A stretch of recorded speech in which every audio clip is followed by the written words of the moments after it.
Shalom, jumpa lagi dengan saya Yosef Masri dari Keuskupan Agung Jakarta. Menyapa teman-teman dari FM Kekitaan Keningau. Hari ini kita mau belajar bersama-sama firman Tuhan yang diambil dari Injil Lukas bab ke-17 ayat 7 hingga ayatnya yang ke-10. Bunyinya sebagai berikut. Siapa di antara kamu yang mempunyai seorang hamba yang membajak atau menggembalakan ternak baginya akan berkata kepada hamba itu setelah ia pulang dari ladang, "Mari segera makan." Bukankah sebaliknya ia akan berkata kepada hamba itu, "Sediakanlah makananku, ikatlah pinggangmu dan layanilah aku sampai selesai aku makan dan minum. Sesudah itu, engkau boleh makan dan minum." Adakah ia berterima kasih kepada hamba itu? Karena hamba itu telah melakukan apa yang ditugaskan kepadanya.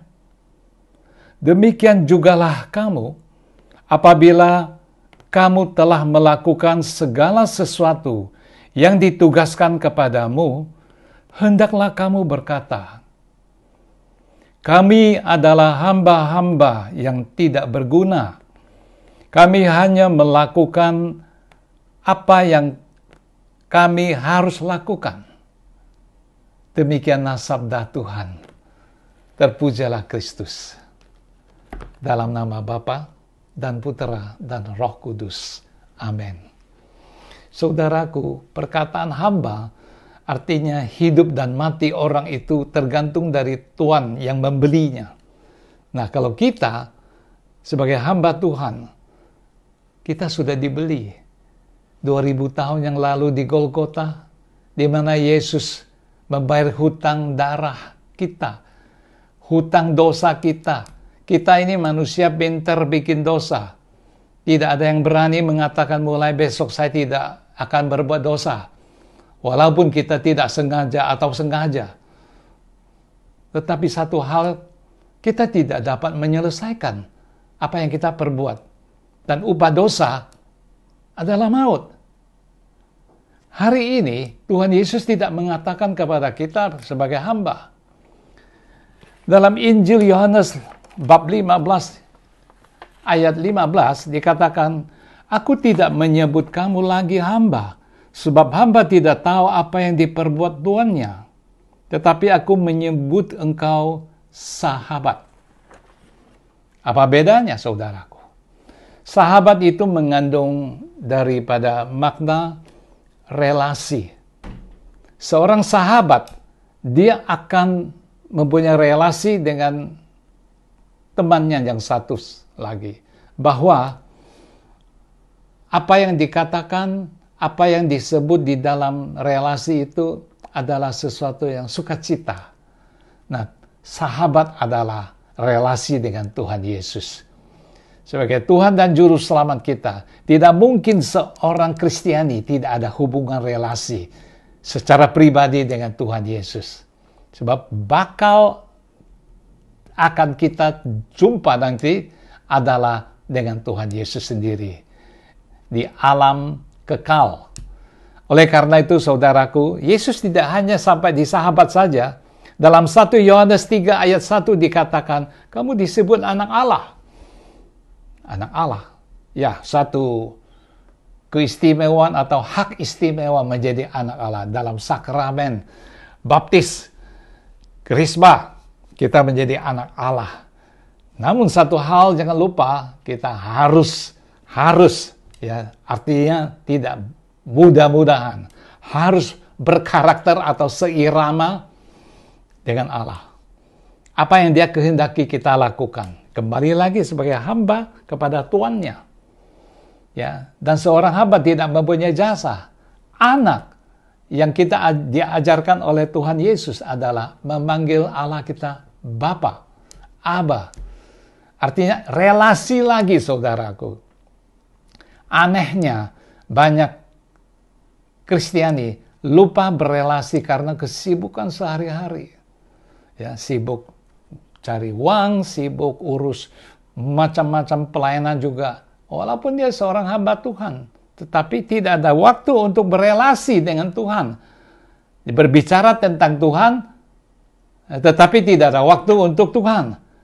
Kan jadi aneh kan? Nah saudaraku, dalam Roma 14 ayat 8 juga dikatakan, kamu adalah milik Tuhan. Hidup dan mati adalah milik Kristus. Ini mengenai satu penebusan lagi. Ya, penebusan di mana kita telah ditebus. Ya, dalam Kolose 2 ayat 13 dan 14 dikatakan, surat hutang kita telah dipakukan ya, di kayu salib. Artinya sudah selesai. Ya. Nah, kalau kita tahu bahwa kita sebagai hamba yang begitu disayangi oleh Tuhan, ya, sampai kita dipanggil sahabat, sampai kita dipanggil juga sebagai anak, sampai kita dikatakan sebagai miliknya. Dan Yesus sendiri dalam Yohanes 14 ayat 2 mengatakan, di rumah Bapakku banyak tempat tinggal. Kalau tidak demikian, aku tidak memberitahukan kepadamu. Ini semua adalah satu kehidupan yang terjamin. Ya, terjamin. Oleh karena itu, kalau kita melakukan pelayanan, itu bukan karena kita hebat. Makanya dikatakan, kami adalah hamba-hamba yang tidak berguna. Kami hanya melakukan apa yang kami harus lakukan. Bukan dianjurkan. Nah, sering kita merasa bangga kalau sudah melayani di mana-mana, jam terbang sudah tinggi, merasa wah orang sudah tahu siapa saya. Sorry saudaraku, tidak boleh main-main ke situ. Main-main kenapa? Ya bisa saja kita mencuri kemuliaan Allah tanpa sadar. Jadi kan harus kembali ke on track kita. Bahwa selama-lamanya kita adalah hamba, tapi bukan hamba kecemaran, tapi hamba kebenaran. Artinya selalu kita mengikuti arahnya, iramanya Tuhan Yesus.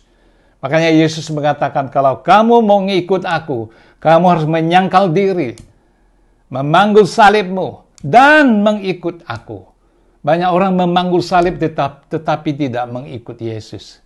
Saudaraku, renungan singkat ini membawa kepada kita untuk kita periksa kembali kalau kita sudah melayani. Hati-hati, seluruh apa yang kita layani untuk kemuliaan dan kehormatan dan cinta kasih Allah yang dipercayakan kepada kita. Kita tidak mempunyai jasa apa-apa. Amin. Tuhan Yesus memberkati kita semua. Selamat mempunyai satu hubungan relasi dengan Tuhan. Jangan lupa, Tuhan Yesus memberkati. Amin.